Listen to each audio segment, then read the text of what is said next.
Should I buy the Radeon RX 9070 or the 9070 XT? This is a question, obviously, that I'm asking you, so if you could just let me know which one of these to buy, that'll really help me out.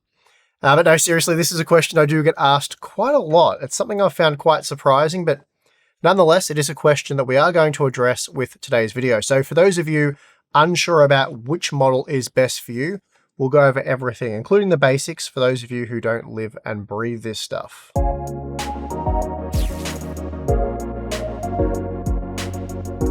Okay, so the truth is the 9070 and 9070 XT are actually very similar, and upon release the non-XT version didn't really make sense given it cost just 8% less, but it did pack 13% fewer cores. But it has been over a year now since these models first appeared, and pricing has fluctuated quite a bit, and at times the non-XT model has been a good bit cheaper, which is probably why so many of you have been asking me about it. Today's sponsor spot is brought to you by Grizzly and their WireView Pro 2, the best way to safeguard your 12-volt high-powered connector from melting. This little device plugs in between your graphics card's power connector and the power supply's cable to measure current, voltage, temperatures, and the power of each individual pin. It has a built-in display with configurable views for per-pin current, total power, and temperature, plus audible and visual alarms if thresholds are exceeded. The CNC machined aluminium body includes a semi-passive fan for cooling, automatic data logging, and optional automatic system shutdown via the included splitter cable for extra safety. Grizzly are so confident that the WireView Pro 2 will keep your graphics card safe that they're backing the product with an extended warranty covering the GPU connector for 2 years. That is a crazy level of support, so for more information, please check the link in the video description.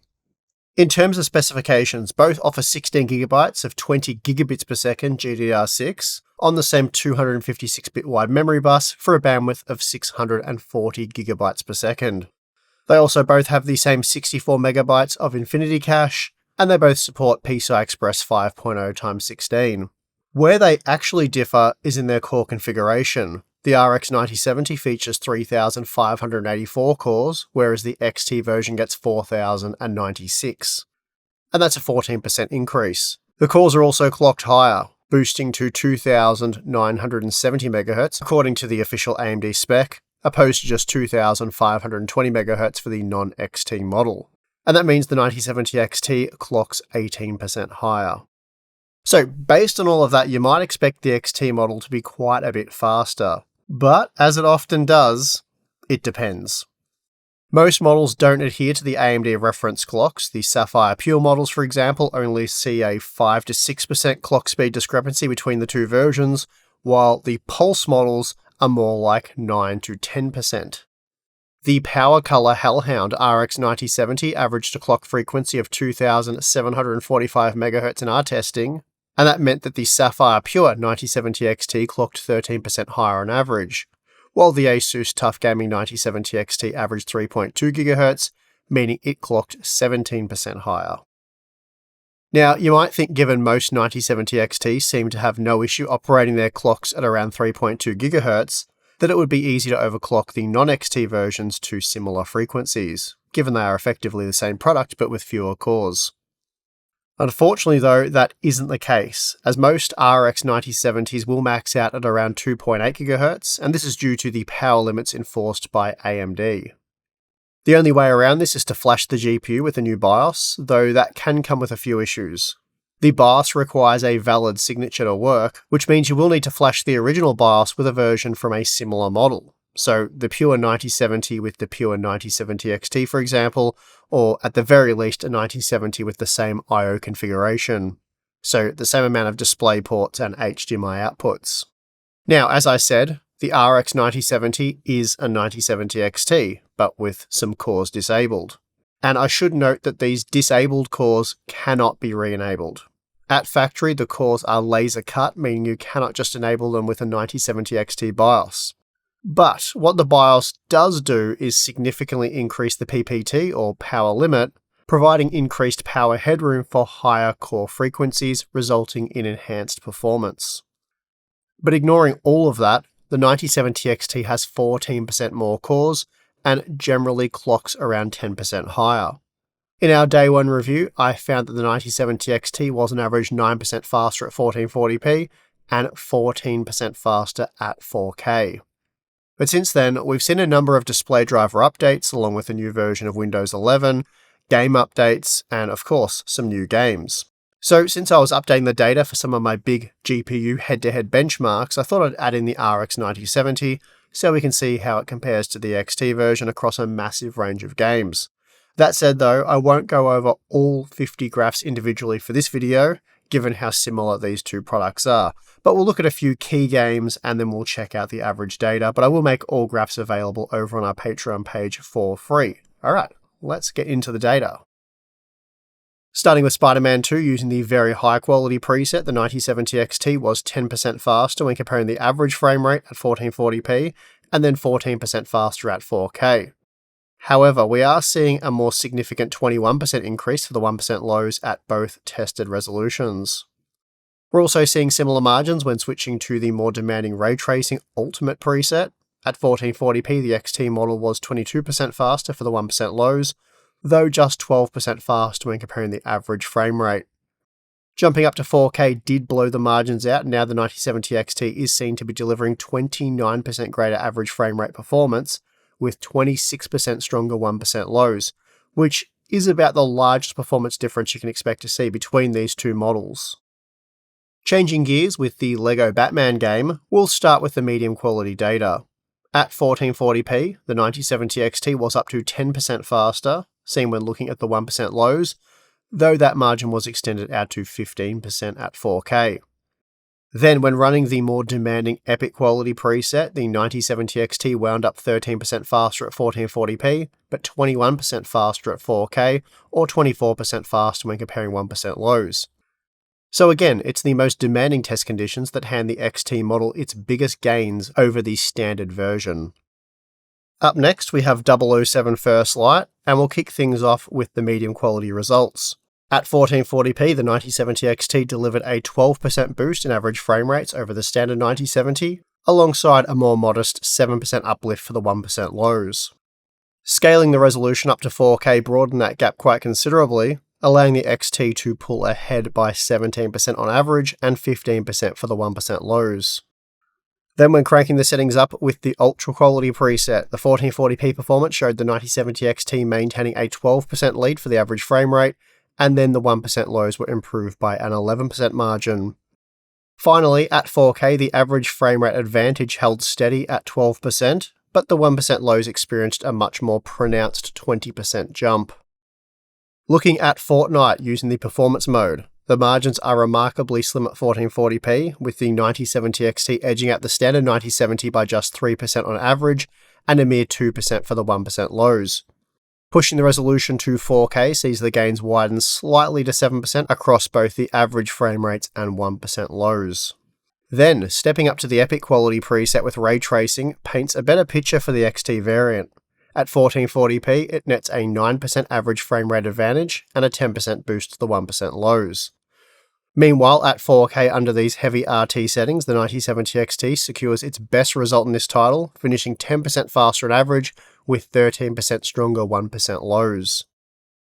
For Counter-Strike 2, we'll start with the medium quality data at 1440p.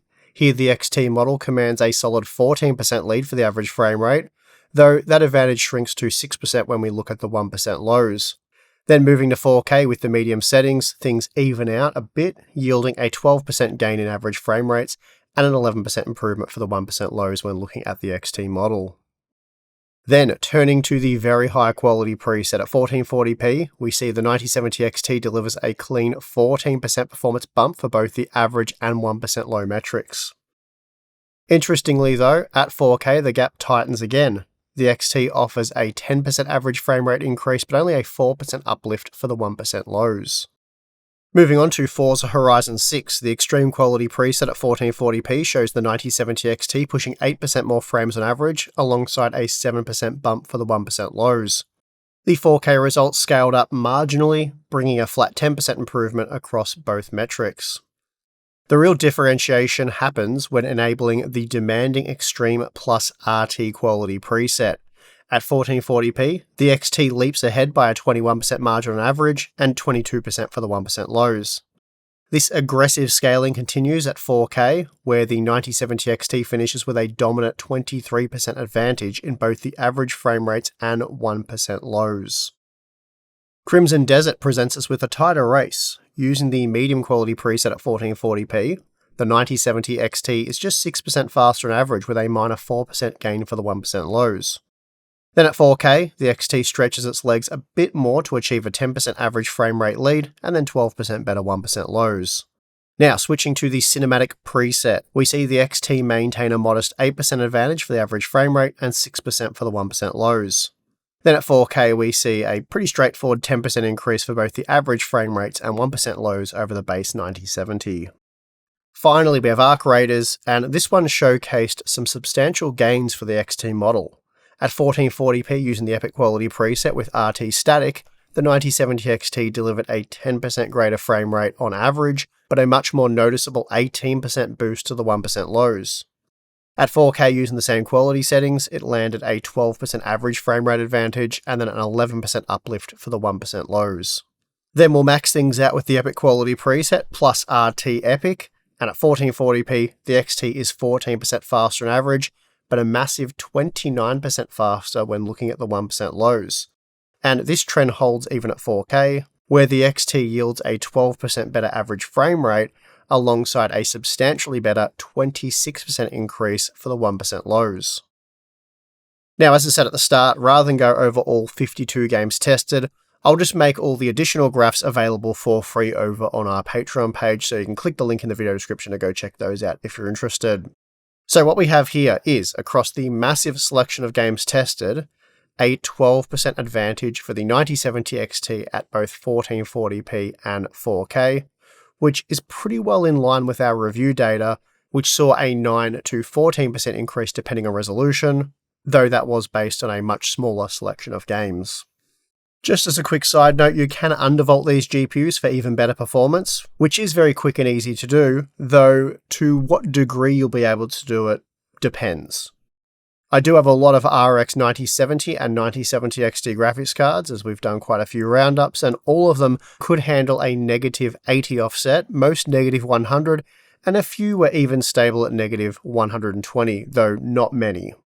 So to do this, you want to load up the Adrenaline software, click the Performance tab, then in the GPU section, change the setting from Default to Custom, and then enable GPU tuning, VRAM tuning, and power tuning controls. All that you'll need to adjust here in the GPU tuning is the voltage offset, measured in millivolts, and you will want to decrease the voltage, not increase it. By decreasing the voltage, you actually give the cores more headroom to clock, as the core clock frequency is dynamic and only throttles due to power and thermal limits. So by lowering the voltage, you increase both the power and thermal headroom, allowing the cores to typically maintain higher clock speeds, again depending on silicon quality. The following testing, which I'll get to in a moment, was conducted with a negative 100 offset for both the 9070 XT and 9070, and again all of the models that I've tested were able to maintain complete stability with this setting, again some even going as far as negative 120 without an issue. All 9070 series GPUs will handle 2700 MHz for the VRAM, so you might as well just adjust to that frequency. And then max out the total board power, which can typically be increased by about 10%. With all of those settings in place, testing with The Last of Us Part 1 saw the Undervolted settings improve the 9070's core clock speeds by 5% on average, with a 7% boost to the memory frequency. The 9070 XT, on the other hand, saw a 3% increase for the average clock frequency, and then the memory frequency was again increased by 7%. Testing with 007 First Light, we see up to a 10% increase in performance for the 9070 when undervolting, and a more mild 6% increase for the 9070 XT model. So it would seem that you can more easily close the gap with the RX 9070. Forza Horizon 6 saw a 7 to 9% performance increase for the RX 9070 when undervolting, whereas the XT model was up to 5% faster, though we often saw margins as small as 2 to 3%. Finally, testing with Marvel Rivals revealed the Undervolt to boost the RX 9070's performance by 12%, though gains of around 8 to 9% were more common. Meanwhile, the XT model saw a 4 to 6% increase from its tune-up. So with the XT model offering on average 12% greater performance, you wouldn't want to pay much more than that. Though do keep in mind, there are examples where the margins were much larger, in the range of say 25%. As it stands right now, in the US, the XT version is priced at around $720 US, though most models cost $730 US or more. Meanwhile, the standard RX 9070 start at $630 US, though $650 seems to be a more common asking price, making the 9070 XT typically 11% more expensive, so right in line with our average performance increase. Here in Australia, you can expect to pay $900 Australian dollars for an RX 9070, and we have multiple models available at that price. Meanwhile, the cheapest XT models start at $980, a mere 9% premium, though most do cost $1,000, so that's an 11% premium and very similar to what we see over in the US. So again, based on those prices, you might as well get the 9070 XT locally, if you can afford the extra $100, of course. At the end of the day, it's about a 10% saving for 10% less performance, so based on that, it doesn't really matter which one you buy. Personally though, I would go for the XT model, that is if the premium's say 15% or less. Beyond that though, the RX 9070 becomes the better value choice in my opinion. And that is going to do it for this video. If you liked it, you know what to do. Subscribe for more content. We do have some more big head-to-heads coming up between GeForce and Radeon GPUs.